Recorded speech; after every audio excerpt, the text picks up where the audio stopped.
王妃醒了。醒了有什么用？她刚才撞珠子的时候，可是亲口说宁愿死，也不跟靖王去岭南。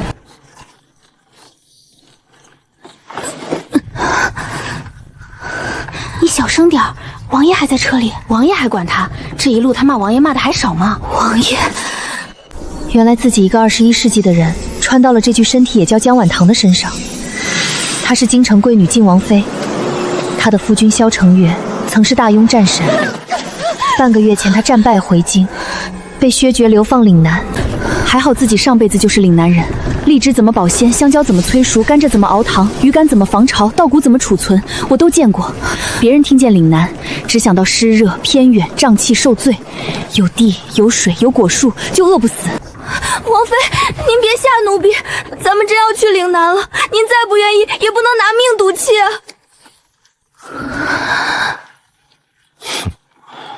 他若真想死，方才就不会撞得这么轻。谁被自己的妻子骂了一路，都不会有什么好脸色。春桃，有水吗？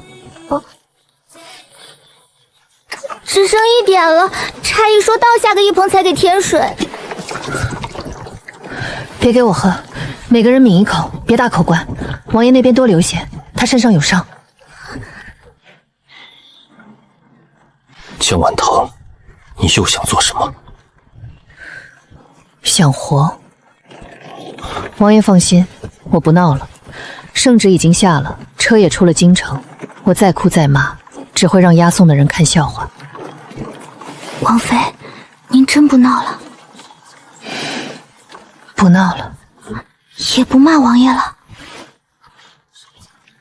以前是我不懂事。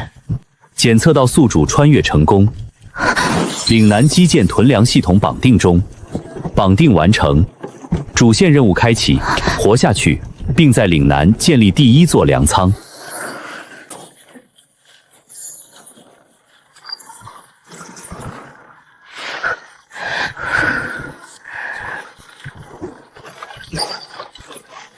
王妃，您是不是头又疼了？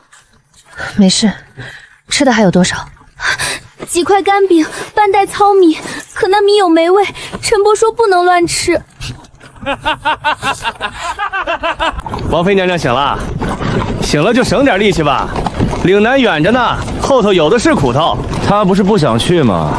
刚才撞的还是轻了。有少自个下士。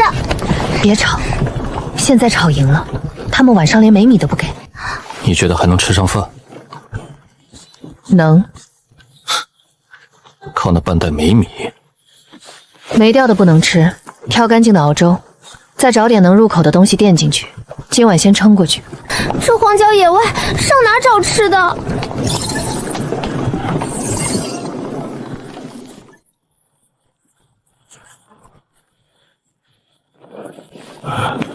前头是不是有片大叶子的林子？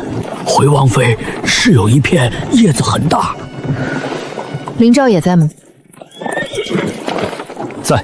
带2个人去前头看看，若有熟黄的胶果，摘回来，青的别碰，再摘几片干净蕉叶。王妃认得胶？认得。你以前连稻苗和韭菜都分不清。林侍卫，你这话说的也太直了。以前分不清，现在分得清。人饿到这份上，学什么都快。去。是。干什么？想跑？找点吃的。你们给的米没了，总不能让我们全吃坏肚子。王妃娘娘现在不嫌脏了？嫌，但更嫌饿死。林子就在你们眼皮底下，我们跑不了。真找着吃的，也分你们一碗热粥。半个时辰。够了。真有。王妃，您太厉害了！不是我厉害，是岭南路上这些东西常见。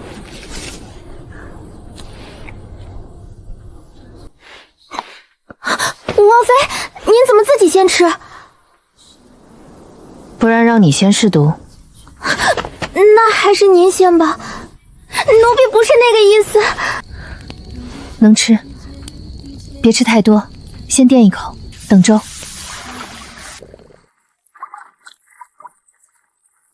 王妃，这样真的能吃吗？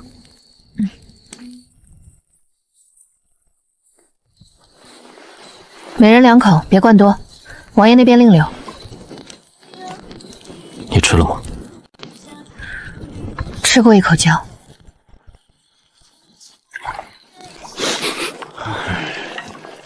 粥呢？先给伤重的和老人。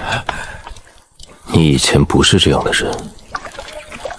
那就当我撞了一下，终于知道人得先活着。还真弄出粥了，就这么点儿。米是你们给的，胶是我们找的，想多吃，明日给正常米。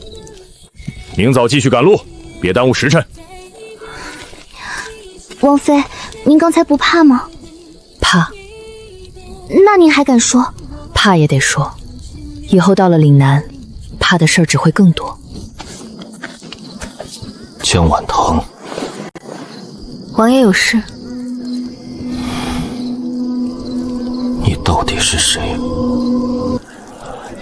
今日算他走运，竟真找到吃的了。急什么？上头交代过，到了岭南，自然有人让靖王府断粮。王爷也听见了。听见了。那到了岭南，咱们得先找粮。你真懂岭南？比你懂。江晚堂，你胆子大了。人都流放了，胆子小也没用。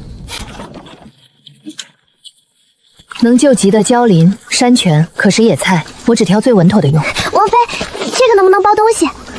王妃，今晚凉水怎么分？到了。王妃，那就是咱们以后住的地方。靖王府如今就配住这里。岭南湿热，虫蛇又多，能不能熬过这个月，看你们命硬不硬。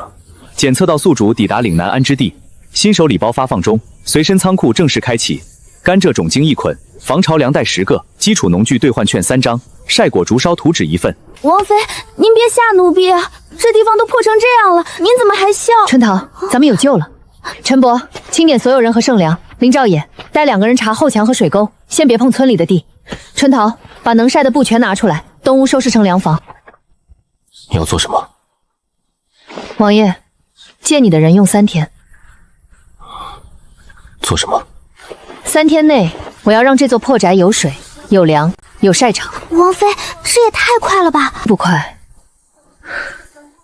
再慢下去，别人就要来断我们的粮了。听王妃安排。是。对别人来说，这是流放地；对我来说，这是主场。从现在起，不赶路了。咱们在岭南发育。王妃，所有人都清点完了，一共23人。王爷、您、春桃老奴还有林侍卫他们5个能干重活，3个伤得重，2个年纪大，剩下的人能做些轻生活。粮呢？米剩1袋半，干饼12块，椒干还有1点，盐只有小半罐，水要等井清出来才能烧。王妃，这些东西最多撑几日？要是赵家和县衙都不管咱们不会真要饿死在这里吧？饿死倒不至于。陈伯，东屋先做粮房。春桃，你带人把破草席全扔出去，窗户打开。林兆野，找石头和木板，粮袋必须垫高。王妃怎么安排，你就怎么做。是。王妃，粮袋都潮了，垫包就用吗？垫包只是第一步，还得换袋。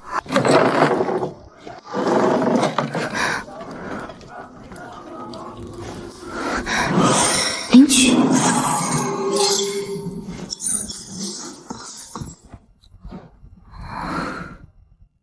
王妃，东屋清出来一半了。哎，这些袋子哪来的？旧柜里翻出来的。这个旧宅破成这样，柜里还能有这么好的袋子？你是想问袋子，还是想保粮？王妃，这袋子不像寻常布料，摸着不易受潮。您从哪儿找来的？旧柜里翻的。如今粮能存住，至少心里不慌了。光存住不够，3日之内得找到能持续进来的粮。井边清出来了，水不算浑，但要烧开。后墙也补了一半，不过只是临时挡一挡。后山有蕉林，熟果不多。再往里有几株果树，像荔枝。低处还有田，不过荒了，水沟堵得厉害。带我去看看。王妃，您头上还有伤，不能歇会儿吗？歇了也不会多出一袋米。林兆也跟着，别让他走远。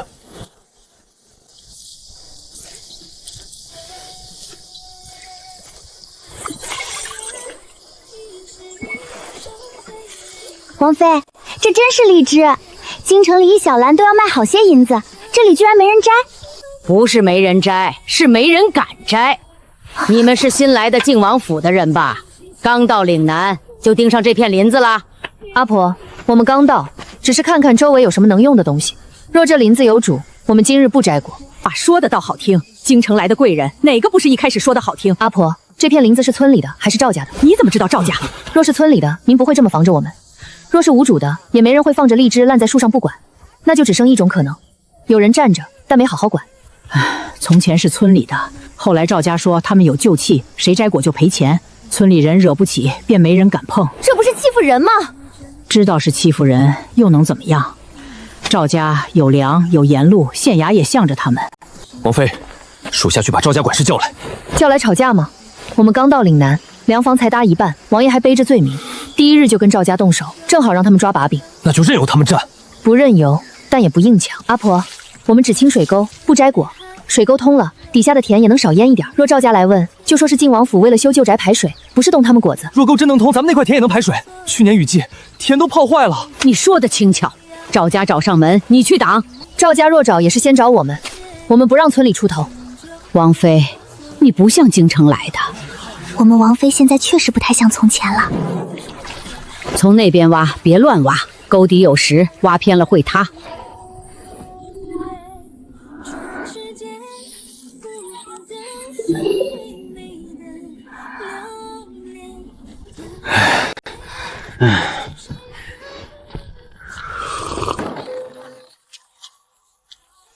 这位就是晋王妃吧？小的赵良是赵家管事。听说王妃刚到岭南，就带人动了我们赵家的荔枝林。按这里的规矩，私动果林要赔10倍。不过我家老爷宽厚，只要晋王府把这座旧宅让出来，再去赵家门前认个错，这事儿就算过去。赵管事来得真快。岭南地方小，什么风吹草动都瞒不过赵家。那正好，明日午时前把你们赵家说的地契带来。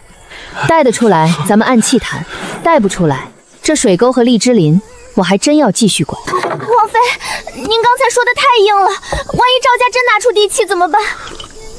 拿出来就看。您会看地契？不会。王爷会看。你倒是会使唤人。王爷既然让我守粮，总不能只给我人，不给我撑腰。行。明日他若拿地契，我看。王妃要地契，小的带来了，您可看清楚些，别回头又说赵家欺负人。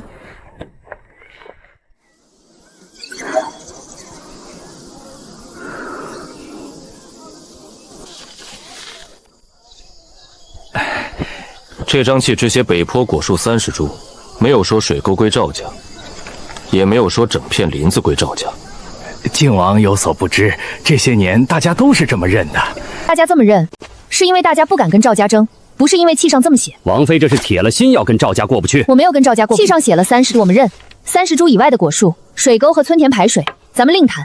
王妃说的没错，那水沟原本就是村里排水用的，赵家这些年不让清水沟，害得下面2块田年年积水。何婆子，这里有你说话的份儿。哼，我这把老骨头快入土了，怕你做什么？你们赵家要是真占理，就把契拿清楚。那王妃想怎么谈？第一，水沟今日清，谁也不许拦。第二，契上那30株果树，今年果子赵家占4成，村里占3成，靖王府出工修树晒果拿3成。第三，30株以外的树，等县里重新丈量前，按村里6成，靖王府4成。赵家若不认，就请县衙来当场丈量。王妃好大的慧口。赵管事要是觉得不合适，就让县衙来。只是县衙一来，旧契范围、私占水沟、逼村民赔果这些事，恐怕都得一并问清楚。赵管事，真闹大了。你家老爷也未必高兴吧？你今日算是把赵家得罪了。就算我什么都不做，他们也不会放过我们。你倒看得明白。阿婆，今日能摘一批果吗？不摘多，只摘熟头快坏的，拖过今晚浪费了。阿水，带2个人上树，只摘熟的别碰。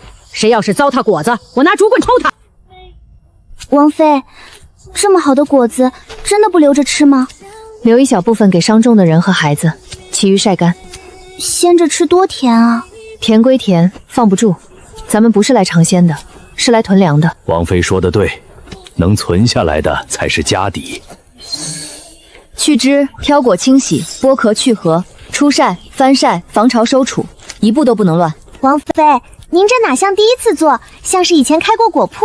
少说话，多剥壳。你比我想的更会稳人心。人心不是靠稳的，是靠让他们看见明天有饭吃。你总把饭挂在嘴边，因为现在最重要的就是饭。以前我在军中也常听粮草2字，可那时只觉得那是后方的事。王爷，刀能守城，粮才能让守城的人站得住。你这话我记下了。你不只是想靠这片林子活，你是想做买卖。不止做买卖，我想建粮仓。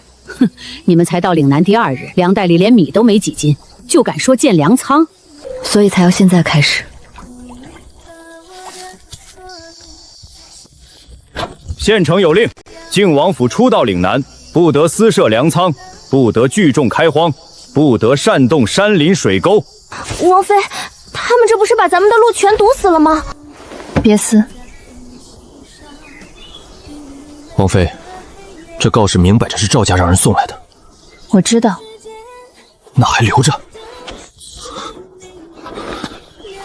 留着才好。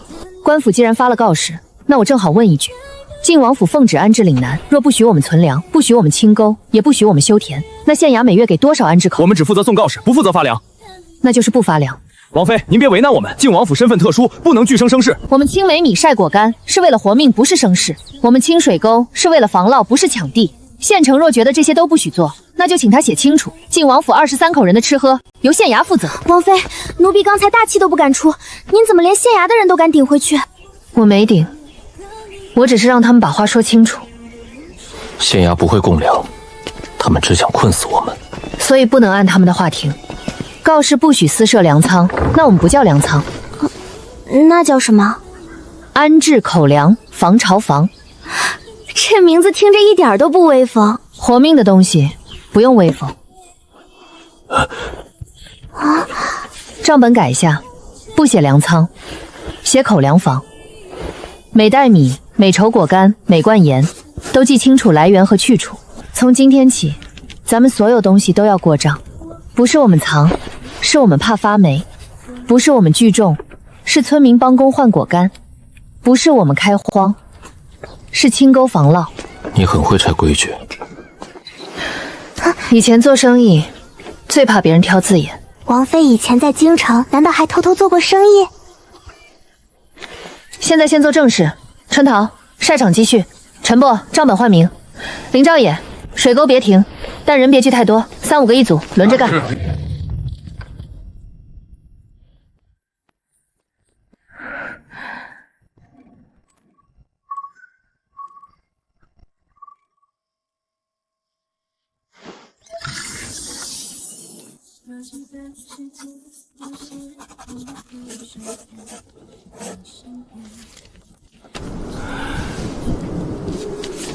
王妃，这样一写，就算县衙再来，也不好说咱们私设粮仓了。所以章要干净，宁愿慢一点，也别乱。你这丫头心眼还挺多。阿婆，这是我们王妃。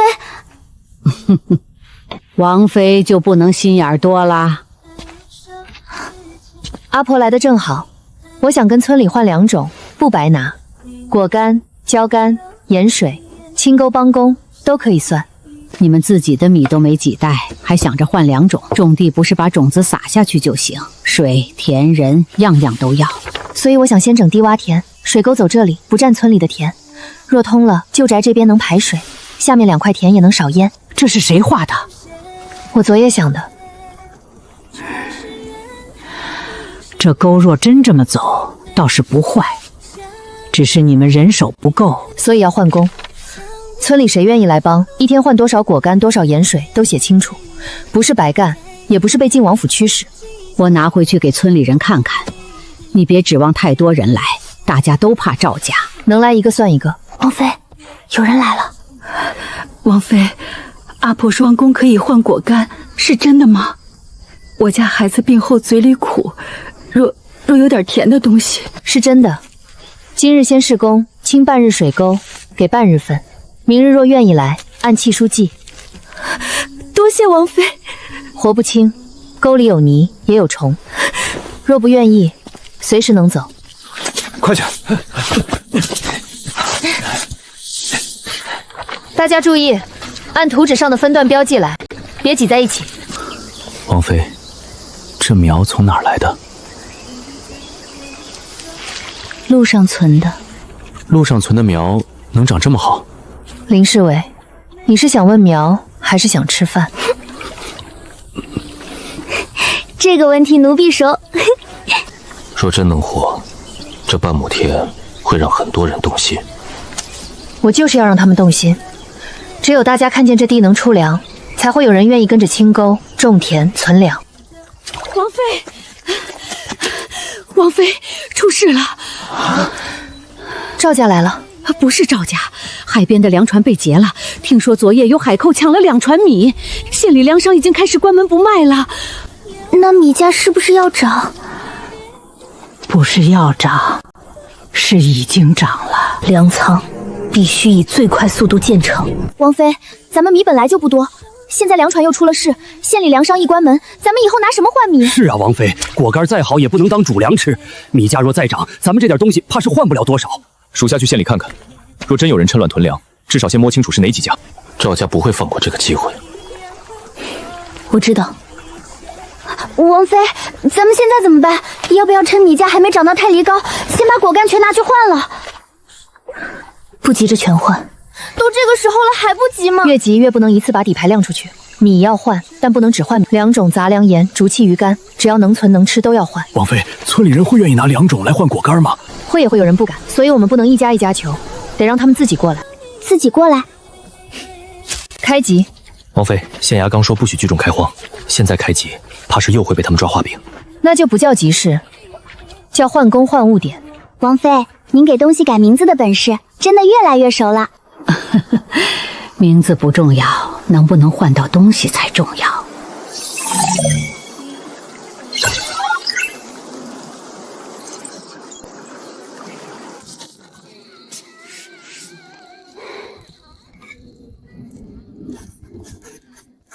王妃，会有人来吗？会。要是没人来呢？那就煮甜水给清沟的人喝。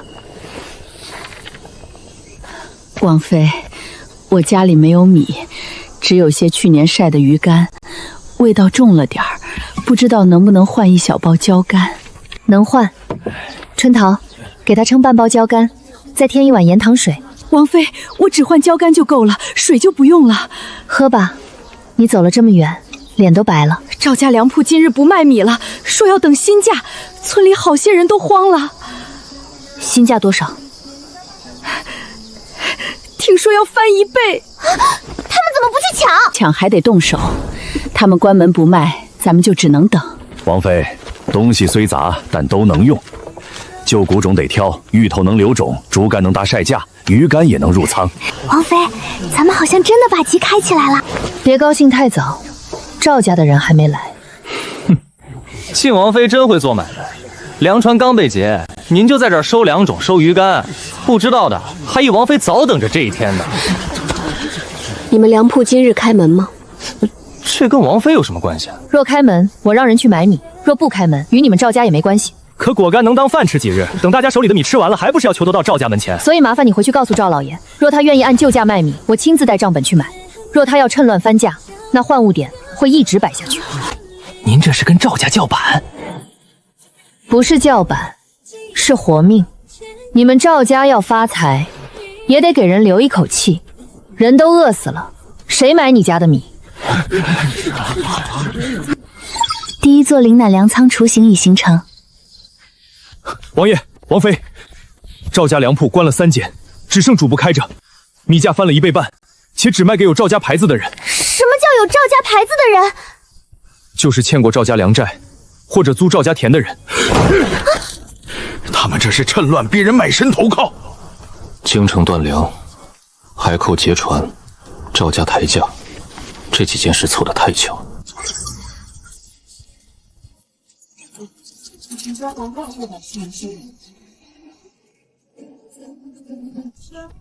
王妃，赵家老爷请您今晚去赵府，说要亲自和您谈粮价。不能去，赵家现在摆明了不怀好意。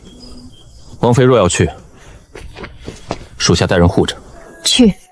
王妃，您真去啊？当然去。赵家既然想谈粮价，那正好。正好什么？正好让他知道，岭南的粮价不该只由赵家一家说了算。哈哈。王妃肯赏脸，赵某惶恐。前几日下头人不懂事，言语冲撞了王妃，还望王妃莫怪。赵老爷客气，赵管事挺懂事的，来得快，说话也直，让我刚到岭南就明白了一个道理。什么道理？谁手里有粮，谁说话就大声。王妃说笑了，赵家只是做些小生意，哪里敢在靖王府面前大声说话？王妃嫌茶不好？不是，路上喝惯了烧开的水，现在入口的东西都谨慎些。王妃真是受苦了，今日请王妃来，也是想把误会说开。如今粮船被劫，米价上涨，赵家也难。可王妃在旧宅外摆换物点，收粮种换鱼干，聚了不少村民，这让县衙很为难。县衙为难，还是赵家为难？王妃是爽快人，那赵某也不绕弯子。换物点可以留，但粮种和米粮必须经赵家粮铺过手。荔枝林那边，赵家愿意按旧契让出2成给靖王府。至于果干，王妃若愿意，赵家可以统一收了，免得您一个王妃日日操劳这些琐事。这和直接抢有什么区别？王妃身边的丫鬟倒是心直口快，他说话直，但没说错。赵老爷这个谈法不是谈粮价，是谈接管。王妃，赵家愿意收您的果干，是给靖王府一条稳妥路。您刚到岭南，不知道这里水多深，百姓今日围着您，明日也能散。生意不是靠一时热闹做成的，所以我带了账簿来。这是这2日换物点的账，23户百姓换走果干和盐场水的有15户，拿来旧谷种、鱼头、鱼干、竹竿、破渔网的有19户，另有8户愿意帮工清沟。这些东西不多，但说明一件事：百姓手里并非什么都没有，他们只是被米价吓住了，不敢轻易拿出来换。哼哼，王妃想靠这些零碎东西跟赵家的粮仓比？不是比，是补。赵家粮仓里有米，可赵家的米价太高，百姓买不起。百姓家里有鱼干、芋头、竹或旧种子，可单独拿去粮铺，赵家未必看得上。靖王府可以把这些东西收拢、分类、记账，中间人再拿去和赵家换粗粮。不是中间人，是安置换粮。靖王府不碰赵家的米价，但赵家每3日拿出一批粗粮，按旧价加1成，换果干、鱼干、竹器、帮工和盐货。换来的东西，赵家可以卖，也可以走沿路带出去。赵家不亏，百姓不断粮，靖王府也能活。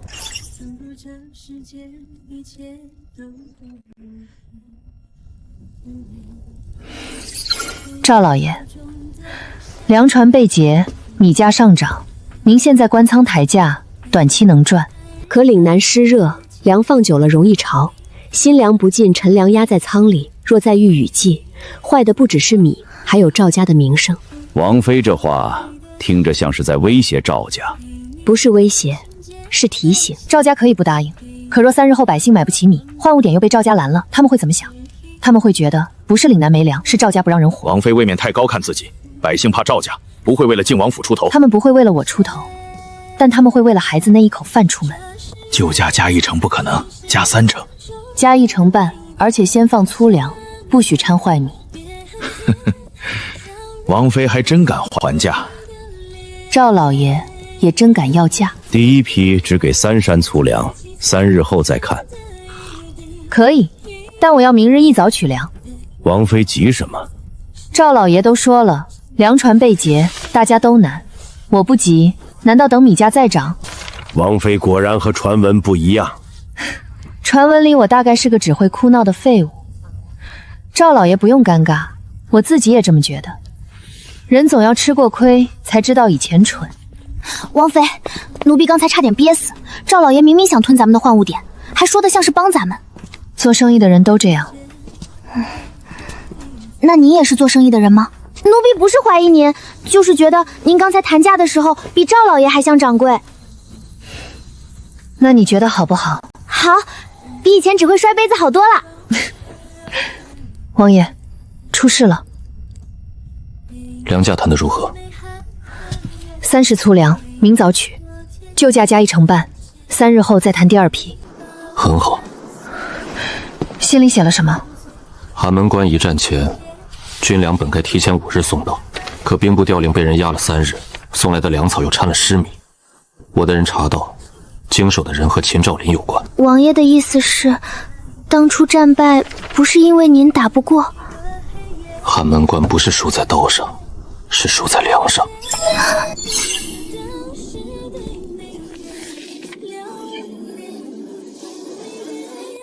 王爷，明日取粮后，咱们就修水车。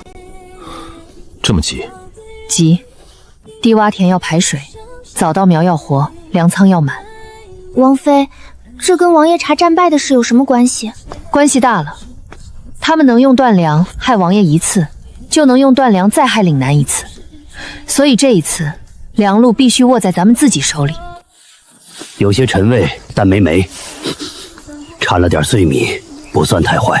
赵家果然不老实，说好粗粮，怎么还掺碎米？碎米也能吃。记账，赵家第1批粗粮3吨，旧价加1成半，品相中等，含碎米。赵家的人一路盯着我们，像是怕咱们把他们粮铺搬空。他们不是怕你们换粮，是怕换粮这条路一旦通了，赵家就不能一家说了算。所以今天要把水车立起来。王妃，您昨日才说要修水车，今日就修，这也太快了。早稻苗等不了，低洼田水退得慢，靠人一桶一桶舀，累死也赶不上。水车先简陋些，只要这个做。这图能用，虽然简陋，但若竹轴撑得住，确实能把沟里的水引出去。这东西若真能转起来，下面那几块田就能救。今日请村里人来帮工，按昨日的换工契数算，来的人每人1碗盐糖水，半包椒干。若水车立起来，另给1份荔枝干。下一个报上名来。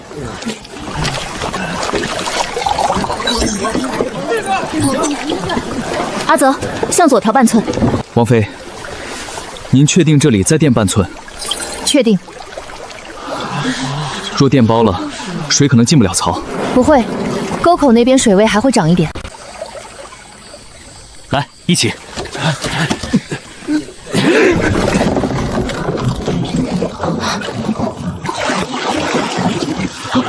动了，真动了！这块田泡了2年，总算有救了。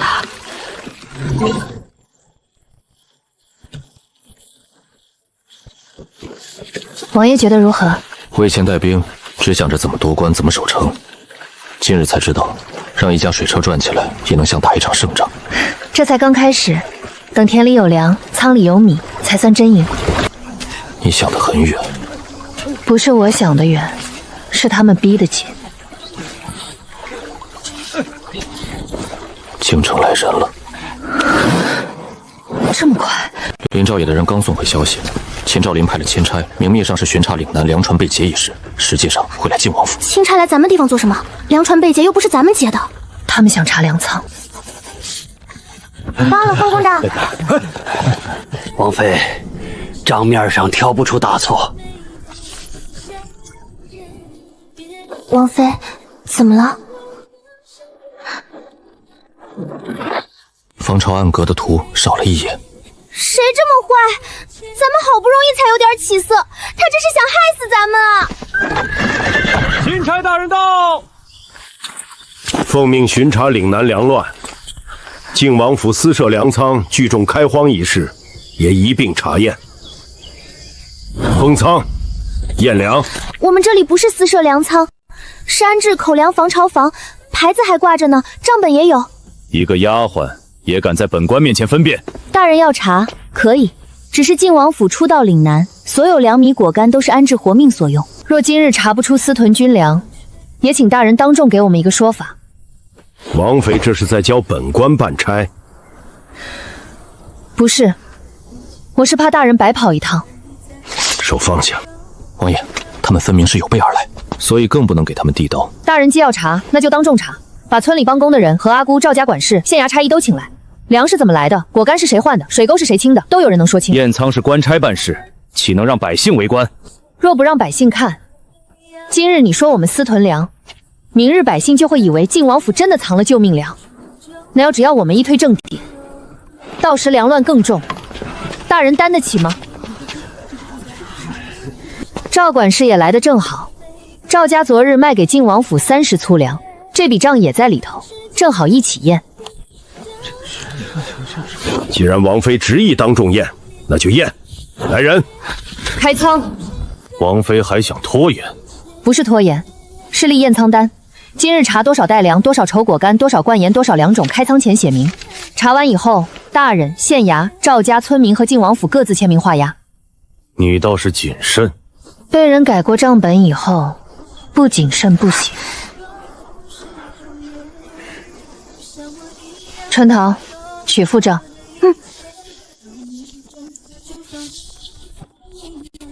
这是正账，这是副账。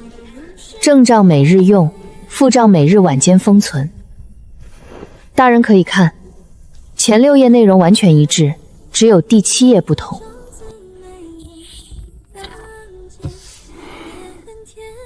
正账写早稻种200斤，副账写20斤。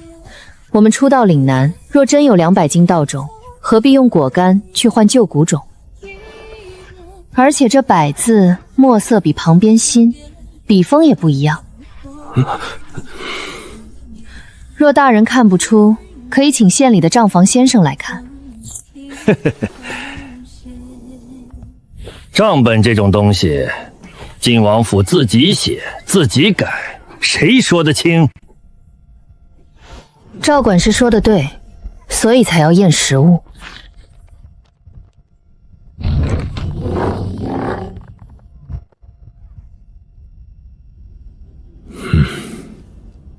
大人，请看，这就是晋王府如今全部口粮。粗粮3干，来自赵家粮铺换购，已用半丈，剩2丈半。荔枝干2袋，椒干3袋，来自后山果林分成。鱼干4罐，来自村民换物。旧谷种2袋半，杂粮种1袋，早稻种20斤。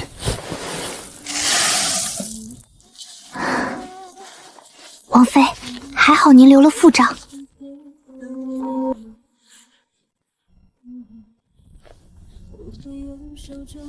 以后留3份。大人既然来了，不妨再看一处。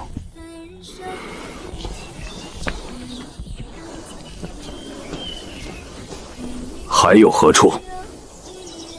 后院防潮暗格。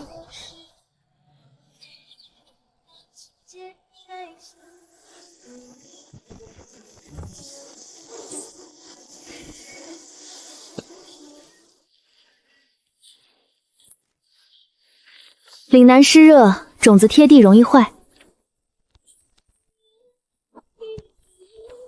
大人若不信，可以问村民，家里存粮是不是也要垫高？这话没错，我们村里存粮怕潮怕虫，王妃这法子比我们从前用的还细。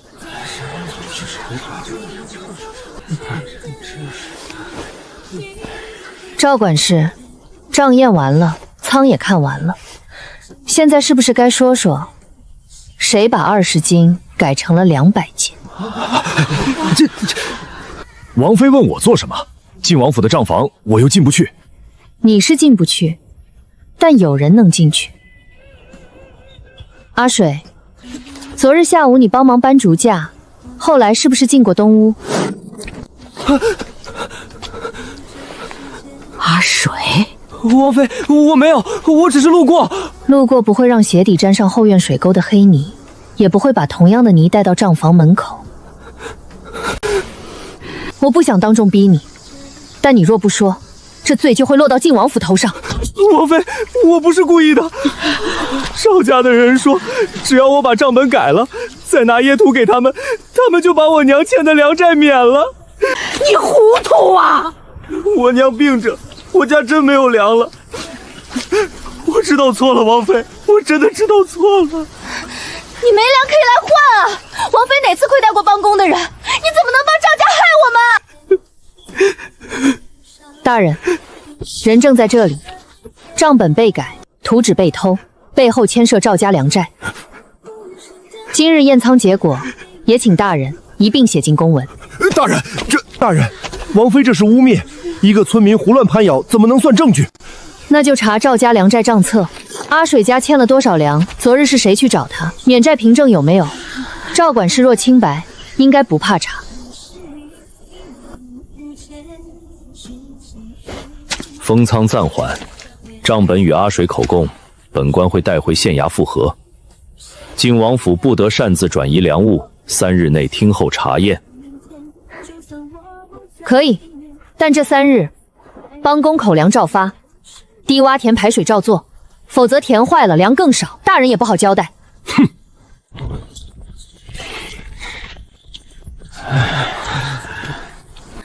王妃，奴婢腿都软了。刚才他们一开口封仓，奴婢真以为咱们完了。是老奴失职，才让人动了账本。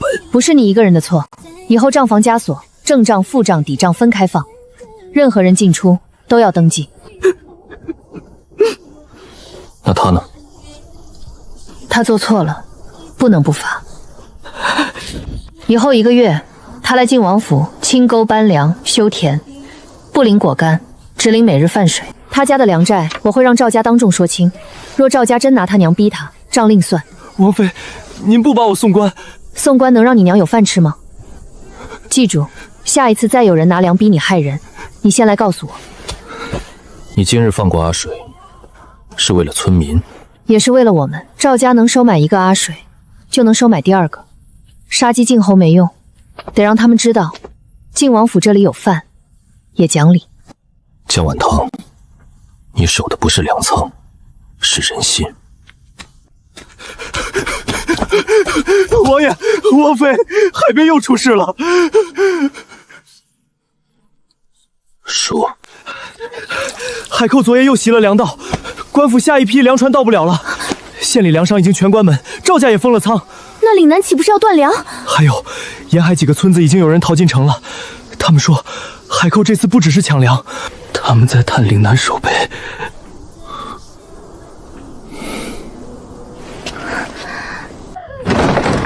王妃，外头来了好多人，说是海边逃来的，老人孩子都有，有人饿晕在院门口了。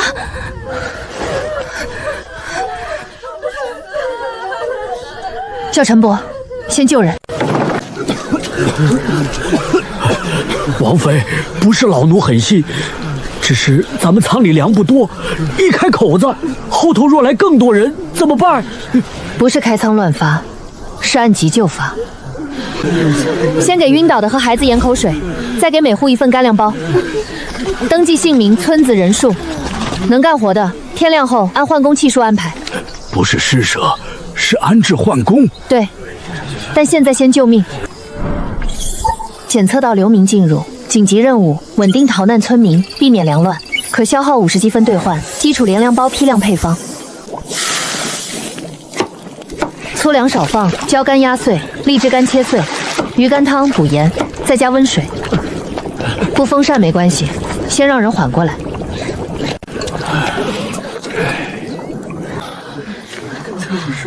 沿海几个村，青石湾和后埔村的人，海寇昨夜靠岸抢粮船后又摸了村口，看样子是在探路。他们不是只抢粮，是在试岭南守备。王妃，县衙还没下令安置，你们靖王府怎么能擅自收留沿海流民？县衙有粮吗？这不是有没有粮的问题，那就是没有。县衙会派人守城吗？城防自有安排。什么安排？城东守军30人，城南17人，箭楼年久失修，沿海哨所昨夜传信无人接。你所谓的安排，是让百姓自己堵城门。靖王，您如今已无兵权，不该过问城防。等海寇进城，你再问本王有没有兵权。带回去给县城。靖王府暂时安置沿海村民，所有口粮和帮工都有登记。县衙若有粮，就照名次补；若没有粮，就别挡我们救人。这话我会带到。王爷，旧部已经集合，能用的人不多，但守城门、看水渡、巡小集，勉强够。王爷，您的伤还没好。伤没好，也不能让海口进城。王爷，属下终于等到这一天了。不是复仇，是守城。你不劝我，劝你有用吗？没用。那就不劝。你守城门，我守粮仓，别硬撑到倒下。粮仓没有第二个战伤王爷能替上，也没有第二个江晚慈。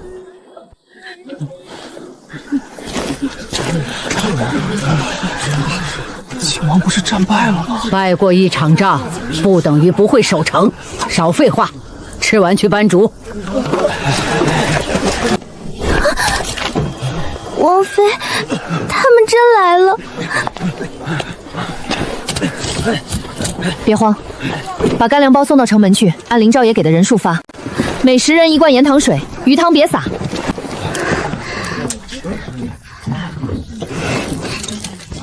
奴婢去。带2个人，不要1个人跑。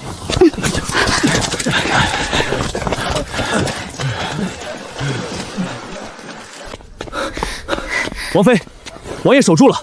海寇没想到城门有人接应，试了2次就退了。王妃，奴婢看见了，王爷站在城楼上，底下的人一下就稳了。还有咱们送去的干粮包，守门的人都说顶用。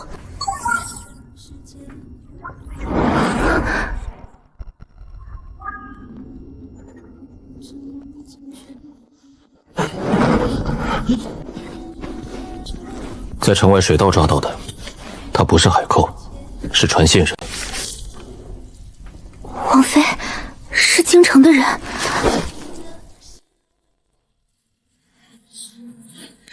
是，他们不是想看岭南乱，他们是想逼王爷救岭南，再用救人的罪名杀他。王妃，您的意思是，他们故意让海寇来试探岭南，就是为了逼王爷出手？他们想让王爷眼睁睁看着百姓受难，王爷若不管，岭南乱；王爷若管，他们就说王爷私调旧部，图谋复兵，这不是把人往死路上逼吗？所以这封信不能只放在咱们手里。那要给谁？县衙？可县衙不是也跟赵家不清不楚吗？给钦差。王妃，那个钦差本来就是冲着靖王府来的。正因为他是冲着靖王府来的，才更要让他看见。你要当众验信。对，还要当众验赵家的仓。王妃，这会不会太冒险？赵家肯定不愿意。他们当然不愿意。可现在海寇在外，百姓在城里，钦差要查粮乱，赵家封仓不放粮，秦兆林的信又刚好写着让赵家封仓，几件事摆到一起，他们不愿意也得给个说法。你想把他们的刀按回他们自己手里？他们不是喜欢讲规矩吗？那就按规矩来。百姓认，只要靖王府敢把信摊出来，村里人都敢来。咱们去。王妃，仓里粮真不多了。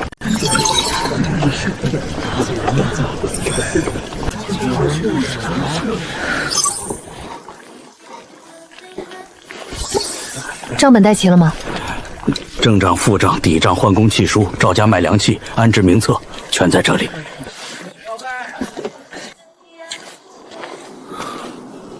准备好了。今日你不用替我说太多，你站在那里就行。你不怕他们把火引到你身上？怕，但他们要是连我也想烧进去，就得先问问这些账本答不答应。江晚堂，等这件事过了，我有话问你。等岭南撑过去，我搭你。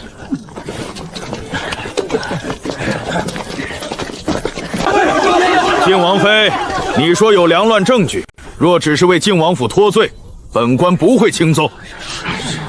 大人，可以先验信。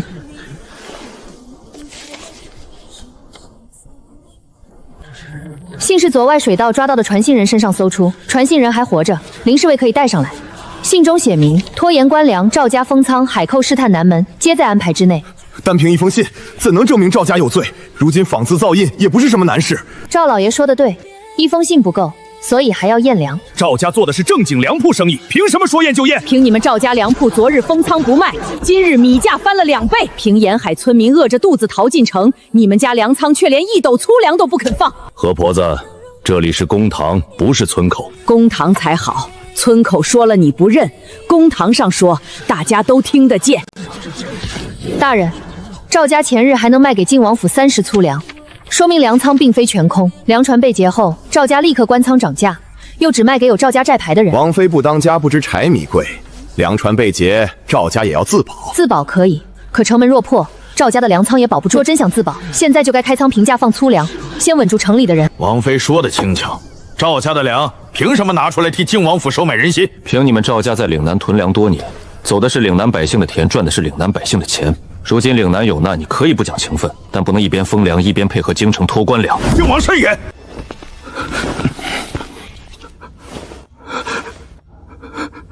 信是谁让你送的？京里来的秦大人手下，小的只负责送信，不知道别的。送给谁？送到赵家粮铺后院。胡说！赵家从未收过这封信。那就请大人立刻派人去赵家后院搜，若没有往来书信，赵老爷自然清白。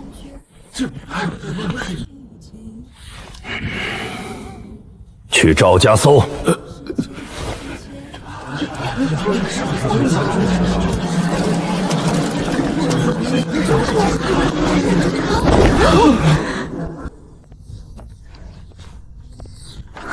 他们真是故意的，他们就是想逼咱们开仓，然后说王爷私吞粮草。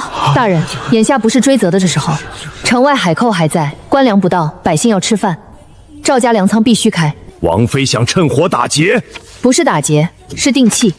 赵家出粗粮，晋王府出果干、鱼干、盐糖水和换工人手，县衙盖印，钦差作证，粮按灾时平价发放，先给守城逃难村民、伤病老弱，账目每日公开。我们愿意按账领粮，也愿意帮工。对，只要能让孩子吃一口，我们愿意修城。赵家不能再关仓了。赵老爷，岭南粮乱若继续扩大，你赵家担得起吗？赵家愿开3成粗粮仓，5成。王妃不要欺人太甚。赵老爷，海寇不会等你慢慢算账。今日你开5成仓，岭南百姓记你赵家一份功。你若只开3成，等城门真破了，剩下7成粮也未必是你的。4成，5成往守城。赵家若不放粮，守不住时，第一批乱的就是粮仓。5成，县衙封账，靖王府协管发放。好。陈伯带账，和阿婆认户，春桃分发，林赵也维持秩序，谁也不许乱抢。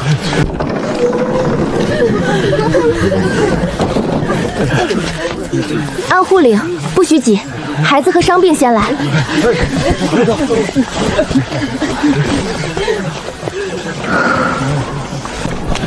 阶段任务完成，获得外部粮源。第一座岭南粮仓完成度100%。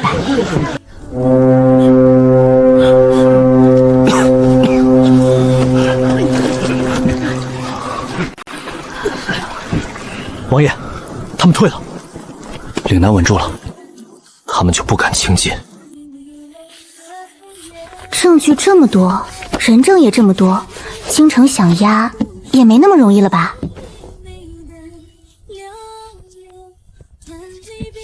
所以账不能停，一笔都不能乱。王妃，咱们现在真的有粮仓了，虽然不算满，可陈伯说按现在的法子，撑1个月没问题。若小吉继续换物，低洼田能出第1茬，撑2个月也有望。瞧你们这点出息，哼！岭南雨热足，天阳起来了，往后怕的不是没粮，是有人又来抢粮。所以粮仓要继续扩，账也要继续记。京城来急诏，召我回京诉职。王妃，咱们是不是能回京了？是不是不用再住这破宅了？其实现在也没有那么破了。王爷若能回京述职，寒门关一战或许就有机会翻案。秦兆林害王爷战败，这次一定不能让他再躲过去。在想什么？再想回京可以，但岭南不能再被人随手丢下。你想留下粮道？想。沿海粮船容易被劫，那就走内河。赵家能控粮铺，那就让村社、小集、官仓3条线一起走。岭南不能只靠一个赵家，也不能只靠京城心情。江晚堂，你救的不只是晋王府，我只是怕饿。你这句实话说了很多遍，因为好用。王妃，您真的不高兴回京吗？高兴，但不是回去求谁开恩，是带着账本、粮道和岭南的功劳回去。那是不是说以后京城那些看笑话的人都得傻眼？差不多。那奴婢愿意回去。别高兴太早，京城那地方心眼比赵家多。那也没事，我们王妃心眼也不少。春桃，你现在夸人越来越不像夸了。主线任务完成，建立第1座岭南粮仓，阶段评价优，岭南生存线已稳固。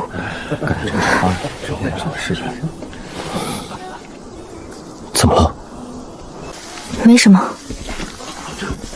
脸色不太对，可能是这几日太累了。那就歇一会儿，接下来的路不用你一个人扛。